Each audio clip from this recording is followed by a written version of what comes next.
So, Mrs. Lancaster, what we're going over today is the master schedule and how you work on the master schedule. So, the first thing I want to ask you about is what exactly is the criteria you use to design the schedule? Whew. Okay, so the master schedule is pretty much a work of art. We usually start with fourth grade and work our way down building it, because with fourth we have to have certain time blocks, so they have an hour and a half of reading and math, and since they're our only grade level that switches classes, we want to make sure they have nice smooth blocks where it's not choppy for them. So we start with fourth, we put their specials at the end, so it's kind of some puzzle pieces that start going, and we looked at RTI at the beginning, and then after that we really took every grade level sent us their dream schedule. So we really try to look at that and match pieces into the schedule where if they're saying this really works for us, then we try to honor that, and it actually worked out really well because many times the grade levels all want last conference and they want recess at a certain time. But our staff is interesting because they didn't really do that. We really were able to honor, for the most part, what they wanted. It helped. Third grade really wanted a morning recess. We really wouldn't probably put many people in the morning, and that helped us in the schedule that they wanted it. So we start with fourth, we give them kind of what they were wanting, and then we just start back building down to kinder and having to switch some pieces if needed. With specials, we try not to have it go from fourth grade and then they have kindergartners and they have third graders. So we try to keep them where they have around the same age. So all our littles go in the morning and our bigs go in the afternoon. We have to look at lunch, making sure we have lunch duty coverage. So that makes us have a big break in the middle for all of our specials and all our special programs, so that they can have their conference lunch and a lunch duty to cover all of our lunches. So, it's a work of art, and that's why we didn't change it this year because it worked really well last year, and we're going to keep going with it next year, and then we'll revamp when fifth grade comes down. And it still works out with all the numbers as well? It still does. So next year we're adding in the second music class, so that's going to help. Unfortunately, it won't help Rose because she still gets half of the kids for gym. But instead of having 4 rotations for the rest of specials, we'll have 5. So that we're looking at our top numbers we think they would be, and that still puts about 17 kids in each of their classes. So still a nice size class. Okay. How does the master schedule affect instruction? Well, it's big because the reading blocks and the math blocks need to be an hour and a half. So we wanted to make sure our reading blocks, if at all possible, backed up to the RTI blocks, so that you could have guided reading for K1-2. They could kind of maneuver that into their schedule and either start guided reading first and it can flow into their class time, or have guided reading towards the end and it flows into their RTI time. So we really pay close attention to that, and then just making sure we have those designated ELAR blocks and math blocks, but making sure we carve out time for science social studies also. So just getting all the pieces put together. Right. What staff or personnel are needed, both for the classes as well as creating the master schedule? That is hard because since we're growing so fast, that's why we are adding so many positions to make sure we do have coverage. So right now we've gone to every grade level has 9 teachers. So just right now, I think when we're making class lists, everybody's hanging out around 17, 18, which is just a nice solid number that gives us room for growth, but we're not too far under either. It's just a nice steady class size. All the specials. That's why we added the second music. There were so many kids trying to get their music. The classes were getting so big. So we added that additional personnel there, and then we've added for pre-K and our title group and an additional aide to try to get more kids seen. We've added lots of SPED and SPED aids to make sure all of our kids can have coverage for their inclusion minutes. So it's just always a juggling act to make sure we do have enough personnel, but at the same time, you don't want it to be overstaffed either, where people don't have something to do. You kind of have to find that happy medium where we're not swamped, but we're not sitting there twiddling our thumbs either. So we're constantly trying to make that call of, okay, we need a hire. Okay.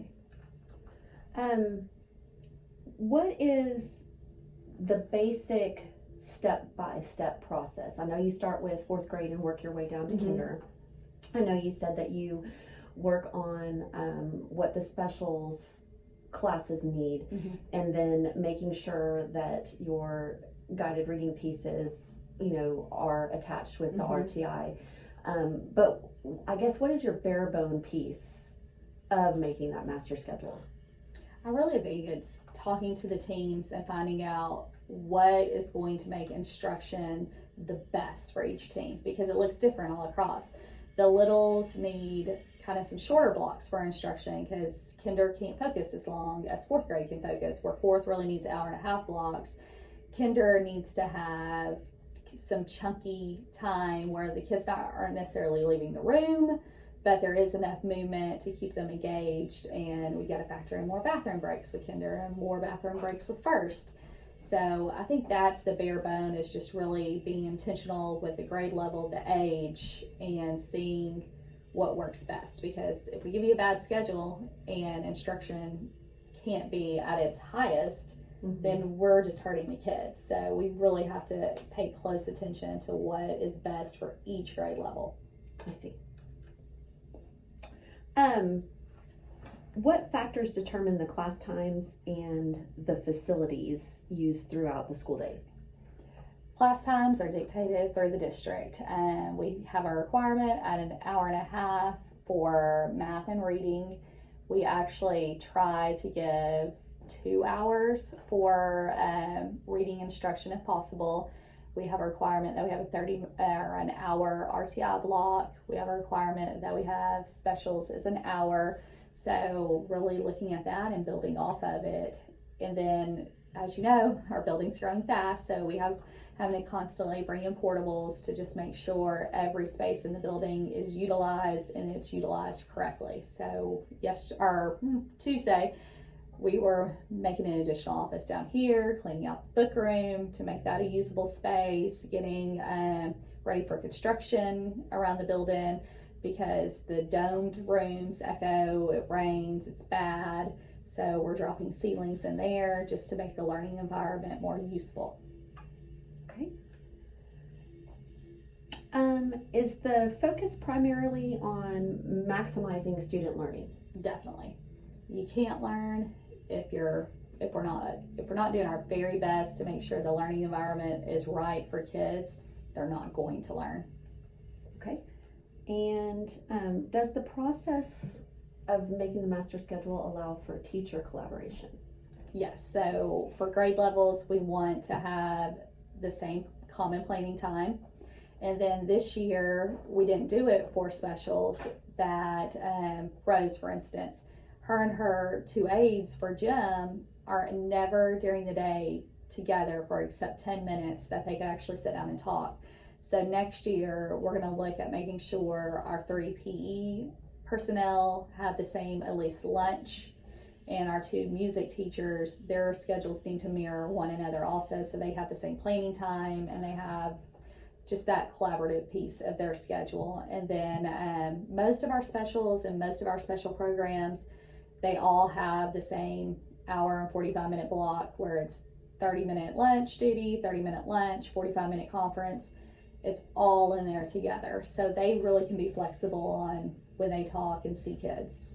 How does that work with vertical alignment throughout the building? That's the piece we're not really there yet, because we can only have 1 grade level at a time.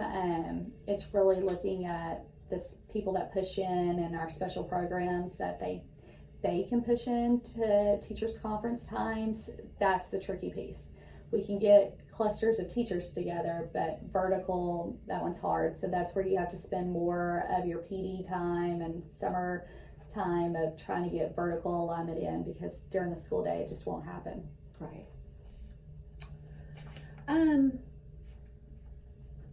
From making your master schedule last year to starting with your master schedule this year, I know we ended with 530 students, if I'm correct, at the end of the year last year. This year we're ending with 804. 804. And so did you do any tweaking there within that master schedule? Because I know you said you're going to try and keep it the same. So looking at last year of being ready for 800 kids, we had to make sure our rotation times, we weren't running into each other. Because when there's about 150 kids per grade level, if one grade level is trying to go somewhere and another grade level is coming out, we really had to be intentional of that to make sure that they're not crashing in the halls, and we just have a safe way to get places. So we had to make sure our rotation times, there was enough time for a grade level to get there and be gone before the other grade level comes. And we really looked at, so specials is kinder, so this end of the building, or no, second, this end of the building, then it goes to first, and then there's a block in there for kinder to get back so first can come. And then it's also utilizing our doors where we're not all going on the same path. We can utilize different doors and go different directions. Just the hallway congestion is the hardest. Okay. Well, is there anything else that you would add to creating the master schedule for somebody that is new and learning? What would your advice be? Beg, borrow, and steal schedules from any principal that has a schedule similar to you. So we have 3 other elementaries in our district, so we all share our schedules and kind of look and see what they're doing and just how it works for them, and just we ask lots of questions and then take their input and put our spin on it for our campus. But really just putting it out there and just seeing as many schedules as you can, because some people just have really cool ideas that you never thought of that you want to try, and you won't know unless you see it. Right. Do you ever look outside of the district for help? Yeah, so there's just some cool things that people are doing. So you'll put out emails, call your friend, hey, we send me this, what are you doing for this? And just being in, having your learning network, connecting with people on Twitter, on Facebook groups, Pinterest, just different things of just searching and reading and looking and just trying to figure out what is everyone else doing, and just trying to just be open to new ideas, because you never know what could work even better than what you're currently doing unless you look. Absolutely. Well, thank you so much for your time. I appreciate you taking the time to meet with me. I know you guys are extremely busy, and so I really appreciate it.